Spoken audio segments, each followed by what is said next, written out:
Shalom, shalom. Donc, nous allons aborder un thème. Donc, c'est un thème suite à différents débats autour de ça. Donc, le thème, ça va être devrions-nous obéir à toutes les lois de nos nations d'après Romains 13, versets 1 à 14. Voilà, donc c'est un sujet qui est sensible quand même, puisque bon, c'est vrai que nous sommes un groupe universel, puisqu'il y a beaucoup de nations. Et donc, d'où ce débat. Et donc j'ai préféré aborder en fait aussi ma participation derrière ce thème. Devrions-nous obéir à toutes les lois de nos nations d'après Romains 13, versets 1 à 14. Alors, pour commencer, je vais déjà poser une base, hein, puisque souvenons-nous, nous sommes des chrétiens. Nous sommes des chrétiennes, hein, pour les sœurs. Nous avons fait le choix de suivre Jésus-Christ. Nous avons fait le choix de marcher selon sa parole. Nous avons fait le choix de nous appuyer que sur sa parole. La Bible est une boussole pour un chrétien, pour une chrétienne. La Bible guide, oriente des chrétiens. Voyez-vous? Donc, les chrétiens ont leur foi enracinée en Jésus-Christ, qui n'est autre que la parole faite chair. La Bible coordonne un chrétien et une chrétienne. Alors, posons la base. Acte 5, verset 29 dit quoi? Il faut obéir à Dieu plutôt qu'aux hommes. Voilà, donc la base, elle est posée.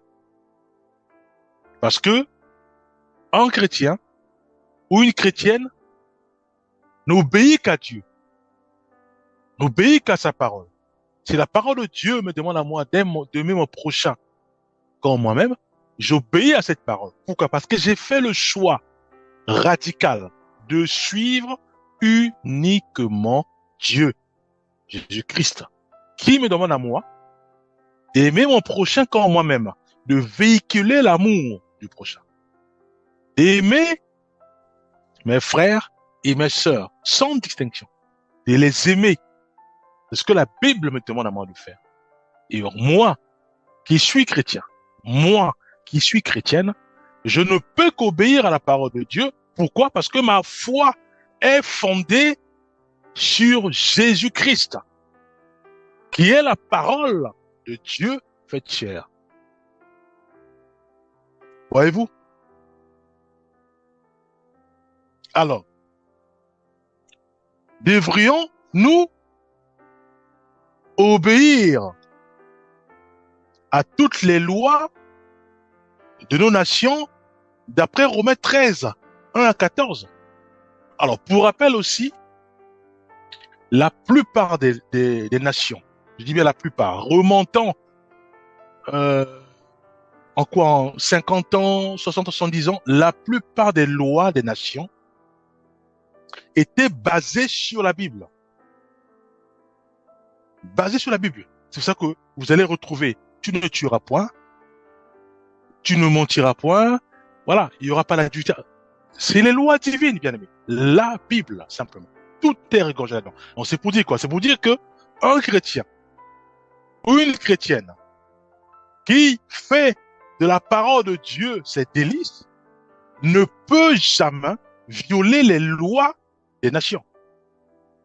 Un chrétien ou une chrétienne ne pourra jamais violer la loi au Maroc. C'est la même loi. Tu ne tueras point, tu ne mentiras point. Ne peut jamais violer la loi en France. Jamais violer les lois en Espagne, en Allemagne, en Italie, Belgique, Mauritanie, Niger, Burkina Faso, Bénin, Togo. Impossible. C'est les mêmes lois. Pourquoi? Parce que la base de ces lois-là, c'était la Bible, la parole de Dieu, bien sûr. Voyez-vous? Or, un chrétien ou une chrétienne fait de la parole de Dieu ses délices. Pourquoi? Parce que la parole de Dieu nous guide, nous conduit, nous oriente, nous façonne, nous aiguille, nous corrige aussi. Voyez-vous? Que nous soyons en Égypte, que nous soyons en Afrique du Sud, nous allons retrouver dans leur constitution, dans leur loi, que tu ne tueras point. Voyez-vous? Mais ça vient d'où? Souvenez-vous de Moïse. Ça vient d'où, cette loi-là? Ça vient de la loi de Moïse. Ça vient d'où? De la parole de Dieu. Ça vient de Dieu, bien aimé. Et cette loi, elle est inscrite dans notre Bible. C'est la loi, bien aimé, divine. Et au départ, les nations se conformaient à la parole de Dieu. Voyez-vous? Se conformaient à la parole de Dieu. Au départ. Certes, le diable, comme toujours, depuis Adam et Ève, qu'est-ce qu'il fait? Il pousse l'humanité à désobéir à la loi divine. Est-ce que Dieu a-t-il réellement dit de ne pas manger le fruit défendu? Il vient pour suggérer, pour pousser l'humain ou l'humanité à désobéir à la loi divine. Voyez-vous? Mais que dit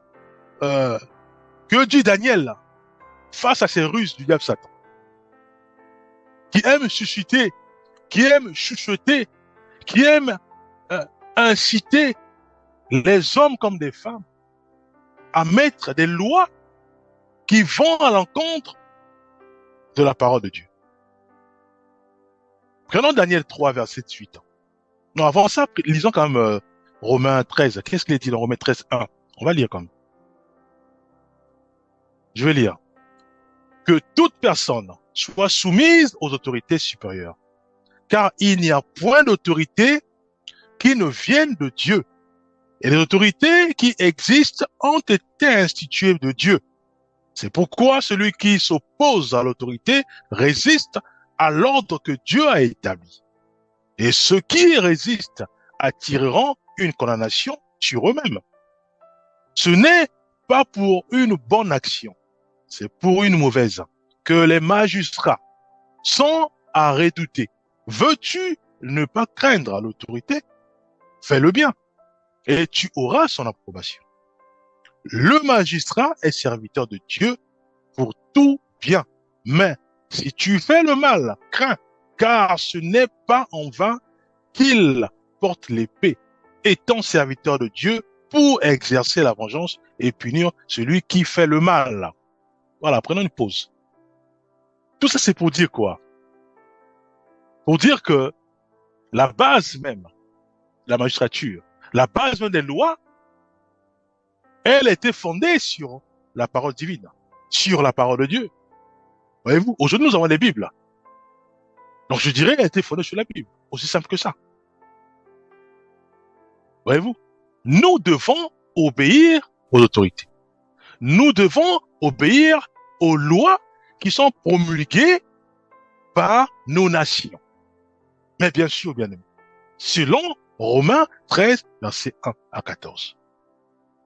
Alors, mais il y a un mais. Alors, ce mais-là est mis pour la foi chrétienne. C'est pour ça que dans certaines nations, on parle de la séparation. Là, on parle de la laïcité, voilà, en France et autres. Là, on parle de la séparation. Puisqu'il y a ceux et celles qui ont fait le choix, qui ont pris la décision ferme de suivre uniquement Jésus-Christ, de suivre uniquement la base de la parole de Dieu. Cette base qui est l'œuvre même de différentes lois à l'époque, hein, différentes lois des nations. C'est la base, la Bible. Voyez-vous? Donc il y a un mais. Voyez-vous? Alors ce mais-là, c'est pourquoi ce mais-là? Pourquoi ce mais? Puisque il y a les lois qui sont promulguées au niveau de nos nations, Égypte, Ouganda, Mauritanie, Kinshasa, Brazzaville, Angola, Gabon et autres. Mais pourquoi il y a encore des mais? Alors prenons Daniel quand même, pour avoir plus de détails. Prenons Daniel 3, verset 18. Sachez-le, roi, nous ne servirons pas tes dieux, Et nous n'adorons pas la statue d'or que tu as élevée. C'est pas en Israël. Ça se passe à Babylone. Voyez-vous? Donc c'est pas en Israël. Prenons notre verset. Daniel 6, verset 10. Daniel, lorsqu'il apprit que l'édit était écrit, entra dans sa chambre où les fenêtres de la chambre supérieure étaient ouvertes dans la direction de Jérusalem, et 3 fois le jour, il se mettait à genoux, il priait et il louait son Dieu comme il le faisait auparavant. Toujours à Babylone. Prenons Exode 1, verset 17. Mais les sages femmes craignirent Dieu et ne firent point ce que leur avait dit le roi d'Égypte. Elles laissèrent vivre les enfants. Et maintenant, ici, ça se passe en Égypte. Nous avons déjà 2 nations là. Voyez-vous, le point commun, c'est quoi? Tous veulent obéir à la parole de Dieu et non aux hommes, et non à la décision des hommes. Pourquoi? Parce que les lois établies, euh, les lois établies font que, en lisant ces lois-là, nous nous rendons compte que ces lois-là vont à l'encontre de la parole de Dieu. D'où Daniel, la réaction de Daniel en disant que non. Sachez-le, roi, nous ne servirons pas tes dieux. Pourquoi? Parce que la parole de Dieu défend les idoles. Défend les idoles. On ne peut pas prier les statues. On ne peut pas prier des faux dieux. On ne peut pas prier des hommes. Non, on peut que prier Dieu. C'est tout, bien-aimé. Pas les statues de X ou de Y. Sachez-le, roi, nous ne servirons pas tes dieux. Et nous n'adorons pas la statue d'or que tu as élevée. Alors, en Égypte, c'était quoi? En Égypte, ils ont effectivement, il y a une loi secrète imposant à toutes les sages-femmes de tuer les garçons juifs dès la naissance. Une loi établie, promulguée pour les sages-femmes égyptiennes. Voyez-vous? Mais les sages-femmes craignirent Dieu. Ça veut dire que ils respectent la base, la parole de Dieu. Voyez-vous? Puisqu'en Égypte à l'époque, leur loi se reposait sur la parole de Dieu, sur la Bible. Tu ne tueras point, tu ne mentiras point. Donc, ils avaient la connaissance divine, la parole de Dieu, bien aimé. Voyez-vous? Et qu'est-ce qui s'est passé? Il s'est passé que les sages-femmes ont su, sur la lumière de la parole de Dieu, sur la base de la parole de Dieu, que le cœur du roi Pharaon partait en opposition à la parole de Dieu, foulait aux pieds la parole divine. Voyez-vous? C'est pour cela que les sages-femmes ont préféré ignorer la loi égyptienne pour ne suivre que la base, la source de la loi, la source même qui est le fondement de la constitution égyptienne. Tu ne tueras point, tu ne mentiras point. La liste est la langue. Elles ont obéi à Dieu. Donc, elles ont laissé vivre les mâles, les juifs, les nouveau-nés. Voyez-vous? Alors, ces 3 versets, qu'est-ce qu'on peut... Voilà. Qu'est-ce que nous pouvons retenir sur ces 3 versets déjà? Nous retenons que il y a des lois qui respectent la parole de Dieu, la Bible, bien aimé. Il y a des lois suite à la cupidité, à la colère, à l'égoïste des dirigeants.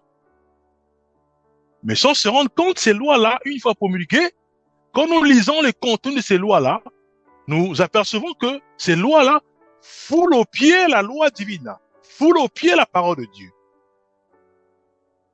Voyez-vous? Foulent au pied notre foi en Jésus-Christ.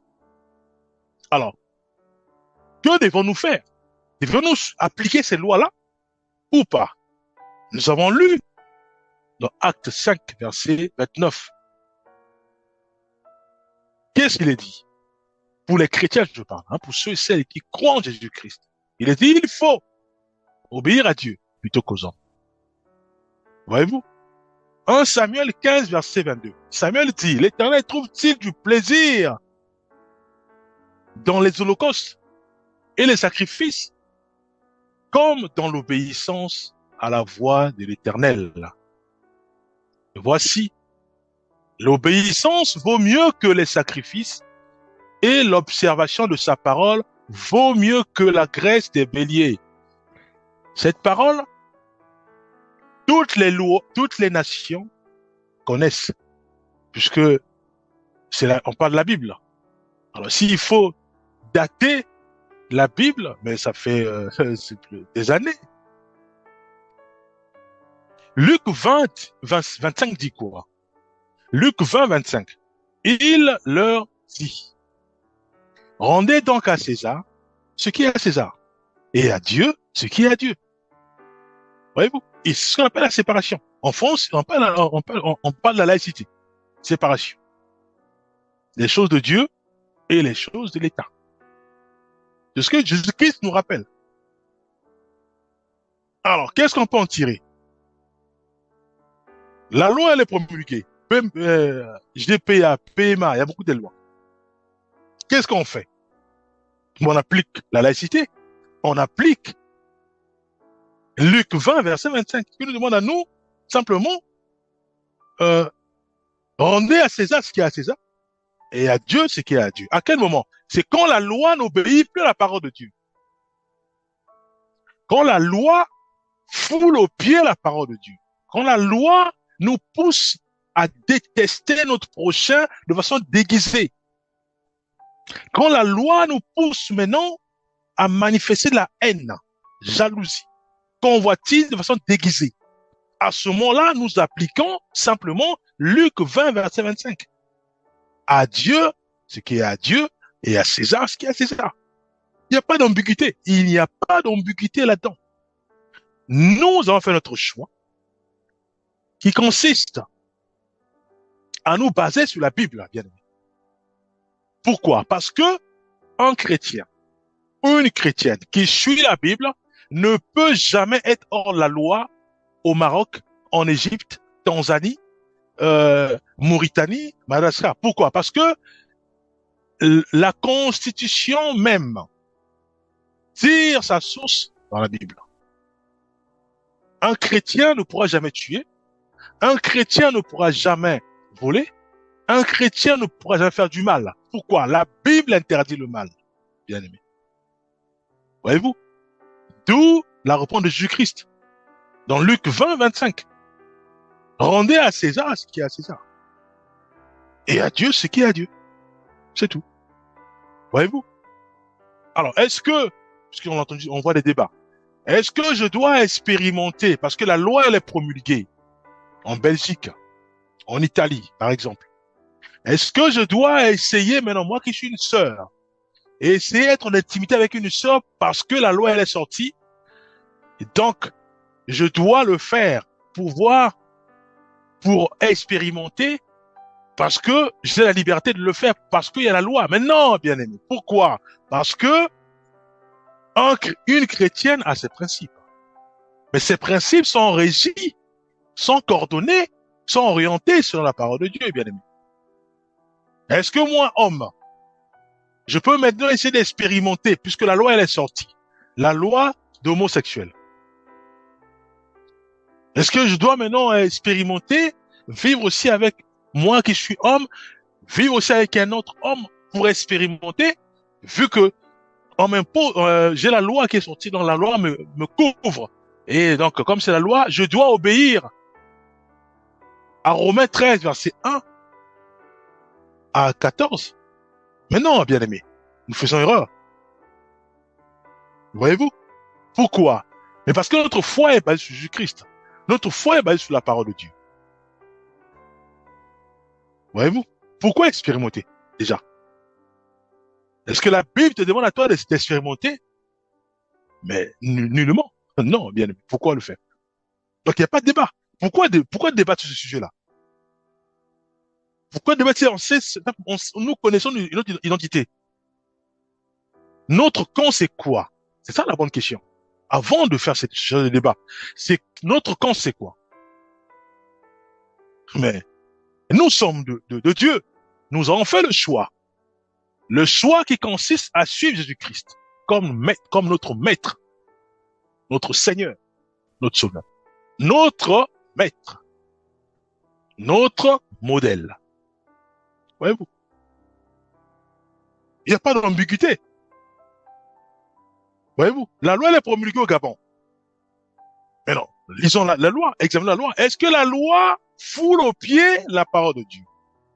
Si c'est oui, remettons à César ce qui est à César. Luc 20, verset 24, 25. À Dieu ce qui est à Dieu. La loi est promulguée en Inde. Est-ce que la loi foule aux pieds la parole de Dieu? Oui, si c'est le cas. Remettons à César ce qui est à César. À Dieu ce qui est à Dieu. Il n'y a pas d'ambiguïté. Il n'y a pas d'ambiguïté, bien aimé. La foi, notre foi est basée sur la parole de Dieu, sur Jésus-Christ. La Bible est notre boussole, notre guide. Il n'y a pas d'ambiguïté. Pourquoi l'ambiguïté, déjà? La loi est promulguée en Égypte. La loi est promulguée au Niger. Est-ce que ça respecte la parole de Dieu? Si c'est non, remettons à César ce qui est à César. À Dieu ce qui est à Dieu. Voyez-vous? Mais il n'y a pas d'ambiguïté, bien aimé. Prenons Acte 4, versets 19 à 20. Pierre et Jean leur répondirent: jugez s'il est juste devant Dieu de vous obéir plutôt qu'à Dieu, car nous ne pouvons pas ne pas parler de ce que nous avons vu et entendu. Une loi est les reproches, une loi a été établie. Leur défendons nous parler de Jésus-Christ. Mais ils sont de côté de Dieu. Souvenons-nous, le diable Satan, il vient pour chuchoter. Il vient pour pousser l'humain à promulguer des lois, pour pousser l'humain à désobéir à Dieu. Le cas avec Adam et Ève, on les a chassés de jardin d'Éden. Voyez-vous?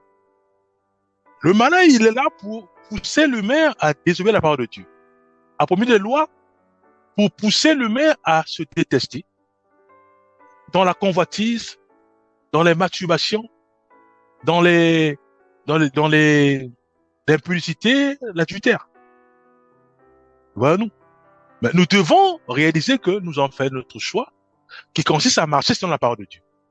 Alors si la loi n'obéit pas à la parole de Dieu, nous remettons à César ce qui est à César et à Dieu ce qui est à Dieu. Prenons Colossiens 3, verset 23. Tout ce que vous faites, faites-le de bon cœur, comme pour le Seigneur et non pour les hommes. Voyez-vous? Donc, il n'y a pas à faire des manifestations.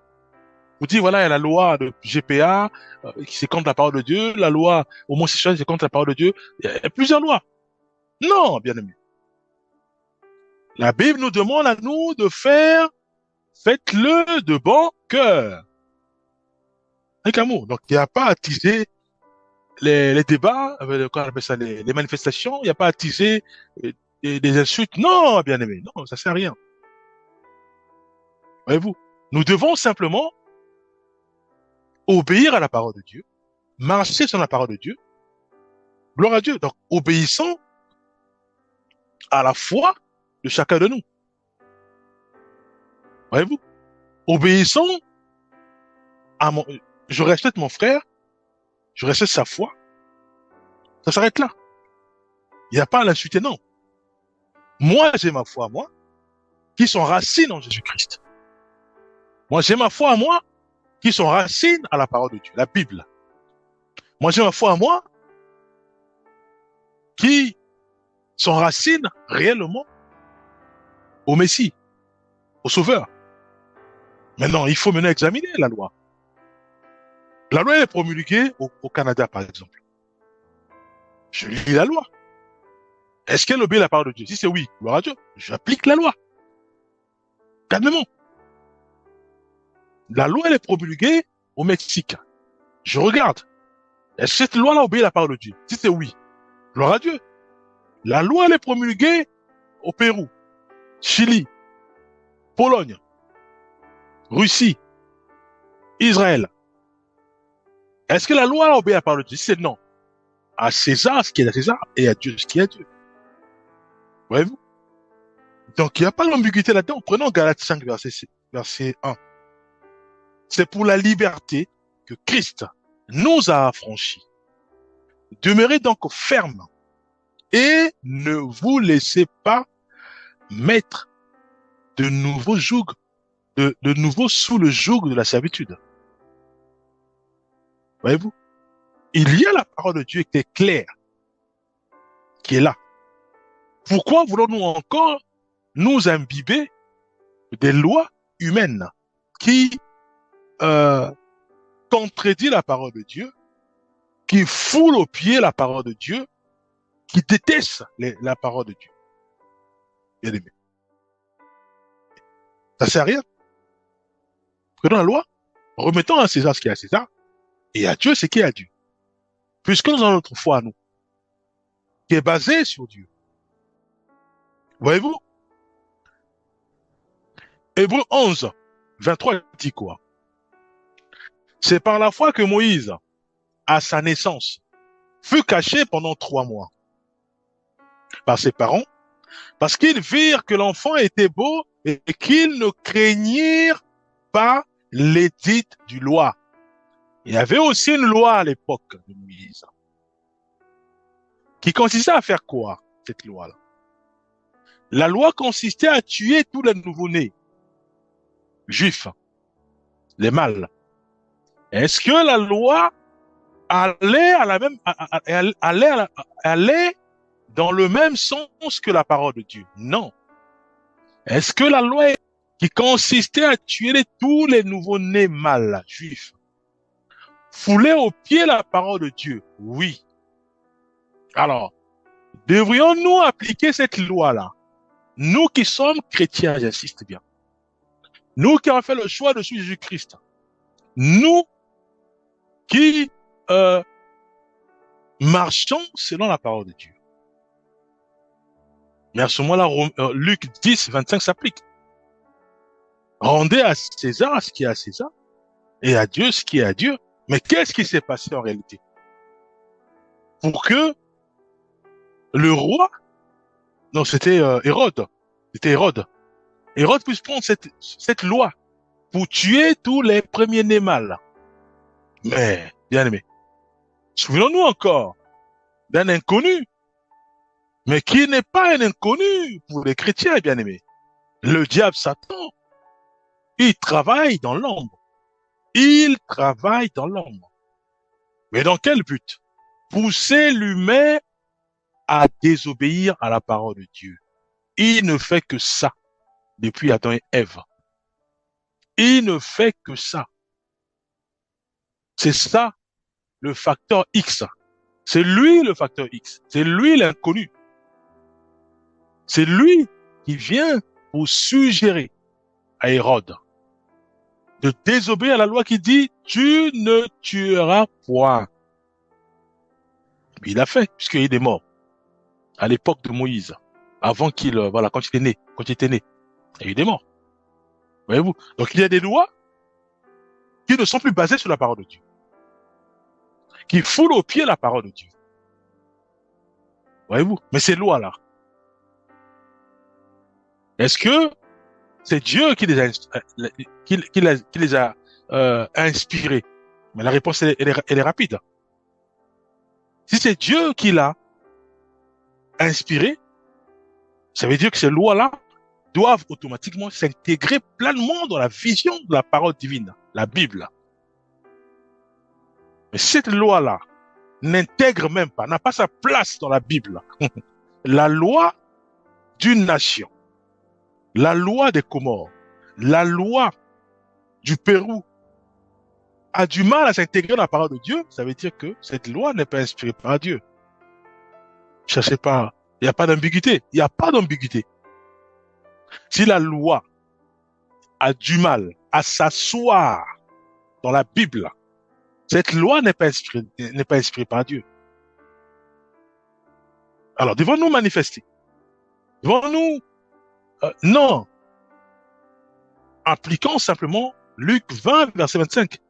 À Dieu ce qui est à Dieu, à César ce qui est à César. Dans la paix, dans la joie, comme décrit dans Colossiens 3, verset 23. Tout ce que vous faites, faites-le de bon cœur, comme pour le Seigneur, et non pour des hommes. Bien aimé.